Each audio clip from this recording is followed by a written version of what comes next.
Very good morning students.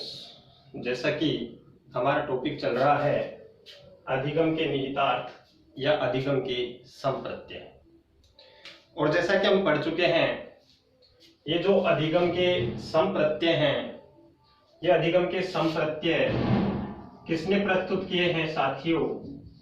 William James ने। कब प्रस्तुत किए? 1890 में। और इनका उल्लेख किसमें किया?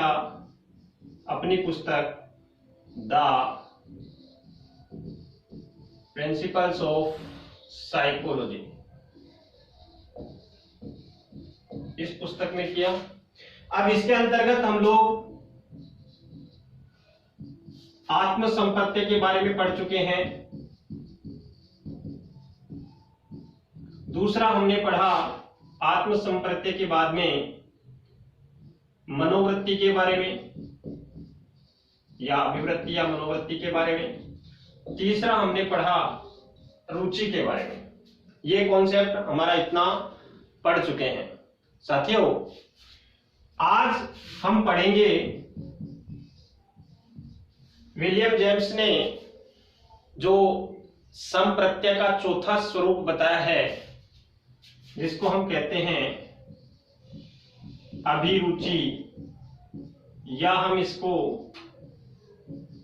अभिक्षमता या अभियोग्यता भी कह सकते हैं। अभिरुचि, अभिक्षमता या अभियोग्यता। देखिए, आपको इसमें कुछ बातें याद रखने की जरूरत है। अभिरुचि, अभिक्षमता या अभियोग्यता होती क्या है साथियों? किसी भी व्यक्ति का कोई पद है, व्यवसाय है, या उसकी जो परिस्थिति होती है, जिस स्थिति पे वो अवस्थित है, उसी को उसकी अभिरुचि, अभिक्षमता या अभियोग्यता कहा जाता है। किसी भी व्यक्ति का पद, व्यवसाय या उसकी परिस्थिति जो होती है, ये सारी चीजें उसकी अभिरुचि या अभियोग्यता होती है। साथियों, क्यों होती है, समझने की बात है। पहले हम समझते हैं पद, व्यवसाय या परिस्थिति के बारे में। जैसे व्यक्ति का पद है डॉक्टर का, या मान लो वो वकील है, या मान लो वो शिक्षक है, या मान लो वो कोई किसान है, तो इसके व्यवसाय या पद है, ये उसकी अभिरुचि, अभियोग्यता या अभिक्षमता है साथियों। इसके लिए कारण क्या है कि ये जो अभिरुचि है, ये अभिरुचि रुचि का भविष्य है। अभिरुचि रुचि का भविष्य है, ऐसा माना जाता है। हमने रुचि में पढ़ा था इंटरेस्ट के बारे में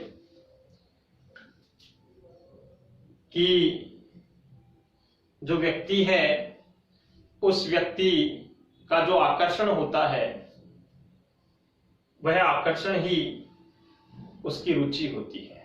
कोई काम अगर वह किसी आकर्षण के कारण से करता है, इच्छा के कारण से करता है, तो वह उसकी रुचि होती है। तो अगर किसी बालक ने आकर्षण के कारण से, रुचि के कारण से इन कार्यों को करने की ओर अपना कदम बढ़ाया है, डॉक्टर बनना है, तो बच्चे ने साइंस बायोलॉजी ली है, तो अपने रुचि के कारण से ली है। अब उस रुचि के कारण से उसने साइंस बायोलॉजी ले ली, एमबीबीएस कर ली, तो ये जो पद उसको भविष्य में प्राप्त हुआ, ये पद उसका डॉक्टर का पद हो गया। बीएड करेगा, बीएड करने के बाद में वो टीचर बनता है, तो उसको ये भविष्य की उसकी अभिरुचि हो गई। अगर मान लो किसी का लॉ की शिक्षा ग्रहण की है और उसके बाद में वकील बनता है, ये पद उसको मिलता है, तो ये उसकी अभिरुचि या अभियोग्यता या अभिक्षमता है। किसी की रुचि खेती करने में है और भविष्य में वो एक सफल किसान बनता है, तो ये उसकी अभिरुचि, अभियोग्यता या अभिक्षमता है। साथियों, अब बात आती है इस अभिरुचि, अभिक्षमता या अभियोग्यता के प्रकार की। तो इसके जो प्रकार हैं वो 5 प्रकार बताए हैं। कितने प्रकार बताए हैं? 5 प्रकार इसके बताए हैं। पहला, यांत्रिक अभिरुचि।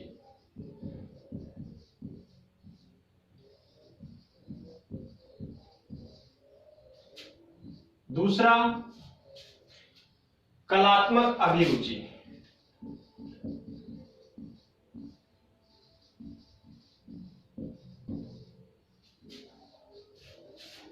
तीसरा, शैक्षणिक अभिरुचि।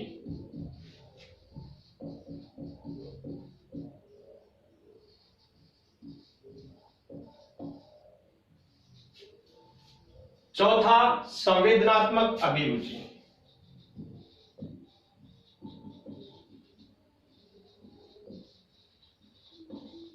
और 5वां है सामाजिक अभिरुचि।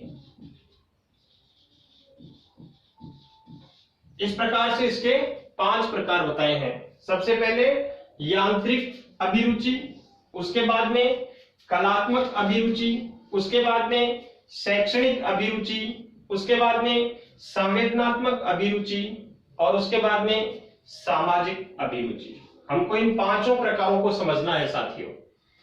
शैक्षणिक अभिरुचि के बारे में पढ़ें या संवेदनात्मक अभिरुचि के बारे में पढ़ें या यांत्रिक अभिरुचि के बारे में पढ़ें, सबसे पहले इसका अभिप्राय हमें आना जरूरी है।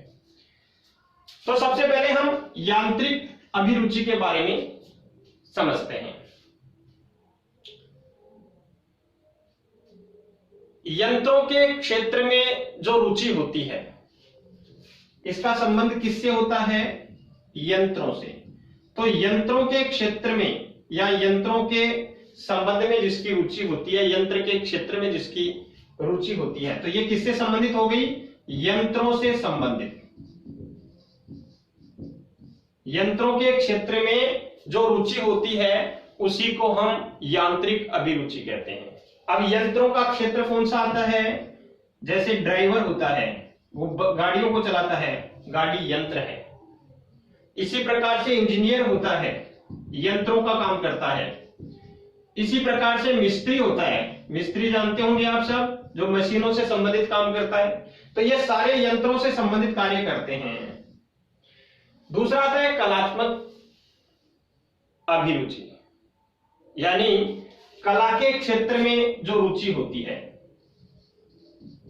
इसका संबंध है कला के क्षेत्र से।